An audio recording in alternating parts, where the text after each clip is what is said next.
like leader.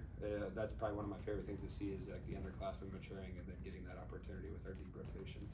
Time for one last question. Let me finish this one real quick. As it relates to the rotation, again, in my career, this is normal for me. I've been able to do it as an assistant coach at Florida State where we had 12, 13 deep, in certain years. And then as a head coach at Cleveland State, and obviously the last 2 years here. This is the deepest team I've had here, but not the deepest team I've had as a coach.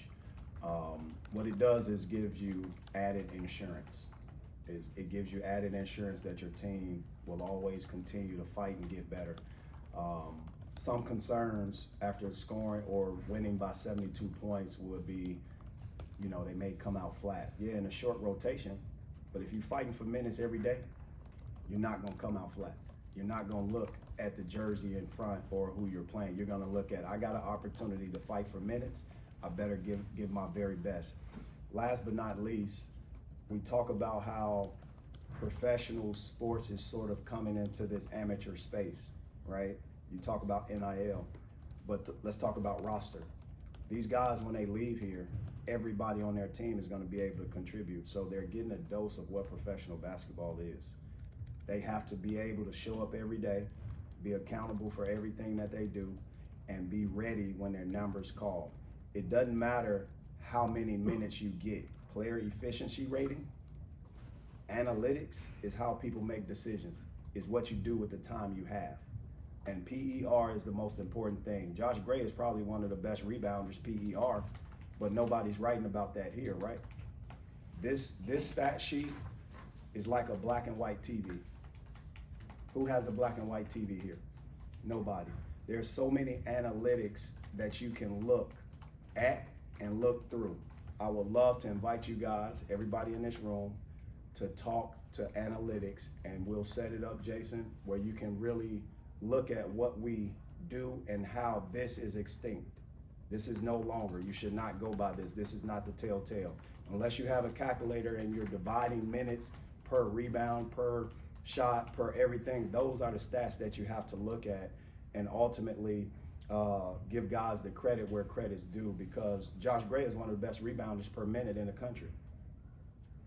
From the other perspective, you look at not having Mark Mitchell make a layup tonight, which I gave him a hard time about.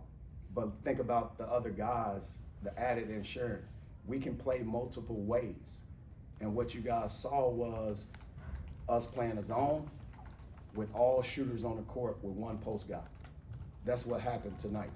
And that's what was able to break the lead. We're always gonna play defense, but the offensive strategy changed because I went Trent, Quez, I went Grill, Cruz, and different guys like that. Bates was in the game, and those guys' minutes were very important, and that changed the trajectory of the game.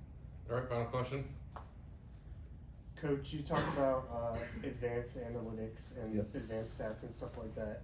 Aiden Shaw is one of your leaders in a rated adjusted plus minus. Was there a reason why he didn't play tonight and had sparing minutes in the game last week? The decision, you got to understand this. My decision is to always protect my players. Once I saw how the scout was and how we were defended, I couldn't afford to have both Aiden Shaw and Mark Mitchell and Josh Gray in the game, although Josh Gray hit a three, although Mark Mitchell hit a three. They condensed and packed it in. So what I had to do is make another decision, an executive decision. We have 3 games in 6 days. Aiden Shaw will play next game, but it gives you the glimpse of how deep our team is, but our guys are unselfish. Aiden Shaw wasn't pouting. Aiden Shaw was cheering for his teammates. But everybody looks at the schedule and they can calculate, okay, yeah, 3 games in 6 days. We got to be prepared, and our depth will allow us to get through certain situations like that. So I'm just thankful for our coaching staff, our players, for always being unselfish the way that they have been.